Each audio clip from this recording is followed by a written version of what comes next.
What you are seeing is what the CCTV camera at the entrance to the armoured tunnel was recording at the time of the crash. Nothing. Because it was switched off, even though it was usually switched on 24 hours a day. Was that just another coincidence? Or something more sinister?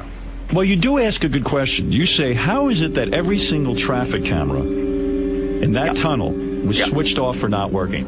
Even though no cameras recorded the crash, it is beyond doubt that a white Fiat Uno collided with Dodi and Diana's car in the tunnel and contributed to their deaths. The French police tried to deny its existence at first, but too many eyewitnesses saw it, and paintwork from a white Fiat Uno was found on the Mercedes, where the two cars had collided. So, who was driving it? Suspicions fell on James Anderson, a photographer with connections to the Secret Services.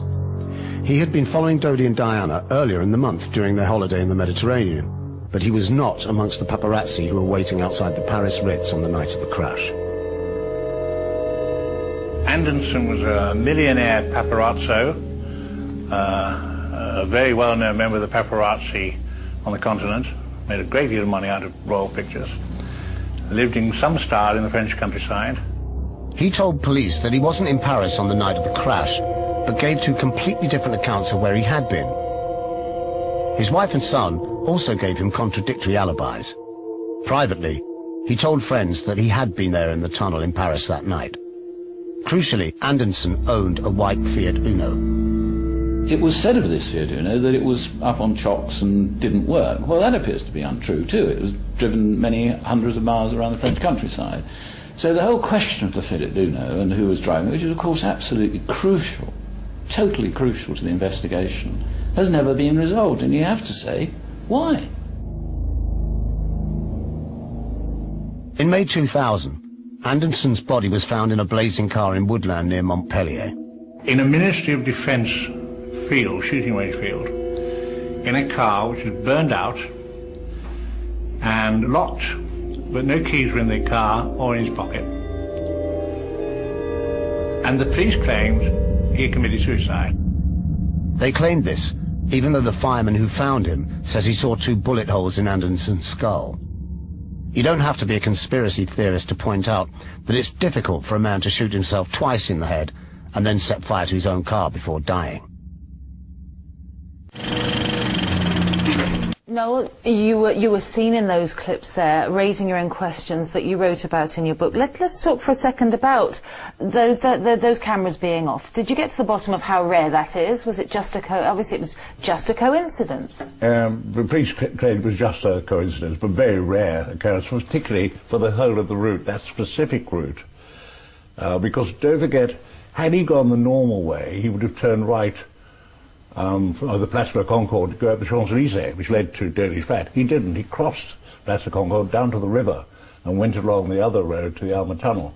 Not the normal route, though that was the route that the cameras were switched off on. And this man had, I think it was $3,000-something in his pocket in cash, the driver. I'm not suggesting he volunteered to commit suicide, but I think he was paid. He'd also had $220,000 paid into his account from intelligence sources in the previous 4 or 5 years. And this day, we believe he was given that money to take that specific route. He probably believed they were going to stop the car, perhaps kidnap Dodi or do something. He didn't think they were going to try and kill them. Tessa, as an investigative journalist, watching that, perhaps a fact you hadn't heard before, are your antennae interested in this now? No, because that has been heard before on British television, and actually one thing that concerned me at the time was the blaming of the paparazzi at the time of her death, when there was no evidence for that. The paparazzi were rounded up, accused without evidence, treated absolutely appallingly, and all their photographs pretty much seized, actually. That kind of behaviour is clearly unacceptable, and I speak as a member of the press for the paparazzi. They were then accused of her death, and ever more, in this country anyway, the paparazzi have been given a bad name, and calls for privacy law came in, which I very much opposed and campaigned against at the time and still do. So I think when it comes to evidence and sort of denying the press their freedom to tell the public what information they have, for photographers to give photographs that they did take at the time that they have. I know the CCTV wasn't on, but there were a huge number of photographs taken. That is a problem. That's censorship of people's right to know about what happens in a news event in public. I do want to get to this question, though, because I don't remember having heard that. This man died in a field who owned a white Fiat. Again, a series of coincidences. What more is known about that, if anything? Well, we know that the paint on his white Fiat matched perfectly the paint found on the Mercedes. It was from the right batch of the right year, and that was all confirmed by Fiat. You've got to look at the other things, though. You see, not just the CCTV cameras being out. You've got to say, why did the police scrub down that road with detergents and reopen it to traffic after just a few hours? Had it been a Miss Nobody in London, they'd have kept the road closed 24 hours after such an accident and 3 people dying. There, it was reopened in hours, having been scrubbed down. Why were the criminal brigade given the job of investigating and not the traffic police? Well, let's have a look at our next clip and see what that raises, because we're looking here at what might have motivated the establishment to silence Diana anyway. There was a powerful reason why the secret services of Britain, France and America might have wanted Diana dead. It was Diana's involvement in the campaign to ban landmines. In the 1990s, some 85 million mines lay in wait in 62 countries. 2,000 people were being maimed or killed by them every month. A worldwide movement to ban anti-personnel landmines gathered speed during 1996. To everyone's surprise, even the world's most powerful politician was sympathetic to the ban. To end this carnage, the United States will seek a worldwide agreement as soon as possible to end the use of all anti-personnel landmines. Diana, Princess of Wales, took up the cause with a vengeance. In January 1997, she visited Angola, resulting in the greatest photo opportunity that the landmine campaign had ever had. One down. 1 million to go. Firing. Her involvement caused huge anger amongst governments. In Britain, Government Defence Minister Earl Howe denounced her. 2 newspapers this morning quoting unnamed minister described as a loose cannon. This is an important, sophisticated argument, and it doesn't help simply to point at the amputees and say how terrible it is. I very much regret that because of her position she gets so much publicity for it. Simone Simmons was with Diana in February 1997 when a government defence minister made a threatening phone call warning the princess to end her involvement with the campaign, otherwise accidents could happen. We were sitting down having tea one day and the phone went in her little lounge and she picked it up and then called me over, and there was a voice that was in the middle of a conversation saying, "Don't meddle in things you know nothing about. Accidents can happen." She went a bit pale. She took it as a threat, and she said that was Nicholas Soames. Well, fascinating. Nicholas Soames, grandson of Winston Churchill, a bastion of the establishment, here accused, hearsay perhaps, of making a phone call, threatening phone call to Diana. Was she just a headache, or was she a danger at some point to national security, do you think, Noel? I think she was. Bill Clinton promised her in August that year that he would vote in favour of a ban on landmines at the Oslo conference, which was due to take place on the 19th of September. There was enormous pressure from the military in America to get him to stop that, to change his mind. Enormous lobbying of the White House.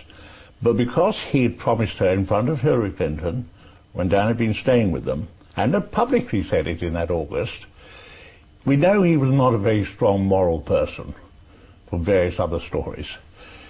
And it was thought by the military that with Diana alive, he would not change his mind. He would definitely vote in favour of a ban, which they did not want. Of course, after her death, 19 days later, Bill Clinton went to Oslo and voted against a ban on landmines. The only voice, in fact, in the West that voted that way, which he would never have had the moral courage to do had she been alive. I have a letter here from the National Security Agency. After Diana's death in 1998, less than a year after death, newspapers around the world were pushing the CIA, the FBI, and the National Security Agency to reveal their papers on Diana. What did they hold? They all came up with one answer, that they would keep back certain pages. The NSA kept very back short on time, Noel, and I have to get 124 pages, that it would seriously jeopardize the security of the United States of America to release those pages, so they'll never be released. Thank you. Tessa, final word. 87 cuts to get it into Britain. Do you think this will ever be shown in Britain? Well, it should be. I mean, I don't agree with raising yet more of the same old conspiracy theories, but I do believe in freedom of speech, and so it should be shown. Otherwise it will fuel up more conspiracy theories that it's been banned for the wrong reasons, as it were. By the way, I think the idea that Diana was some sort of freedom fighter for republicanism or some radical cause is absolutely ludicrous. She was very much towing the establishment line. In fact, when New Labour came in, she was in talks with them about what maybe she could do for the new political establishment. No, final word. Diana said, I'm going to show you, so look what I do next. Do you remember on the yacht? Yes, indeed. I think she was going to actually take up war syndrome, stress syndrome, and fight for that too, which also would have appalled the military. Famously, she was involved at the end of her life with Dodi Fayed, an Arab and a Muslim, but again, that's just... Not liked by the establishment at all. Not liked by the establishment. The future king would have a Muslim, perhaps half brother, half sister. Well, let's see if it ever gets shown. Thank you both for joining me, and I'm afraid that's all we've got time for on this very exciting CinePolitics. It leaves me to say a warm thank you to my guests, Noel Botham and Tessa Mays. Thank you again. Thank you. We'd love to hear your views on this tetchy subject, so please email us at the address on the screen, cinepolitics@presstv.co.uk, or you can join our Facebook fan page for the latest news, and why not join the debate with your questions or suggestions for future films to discuss. But for now, goodbye.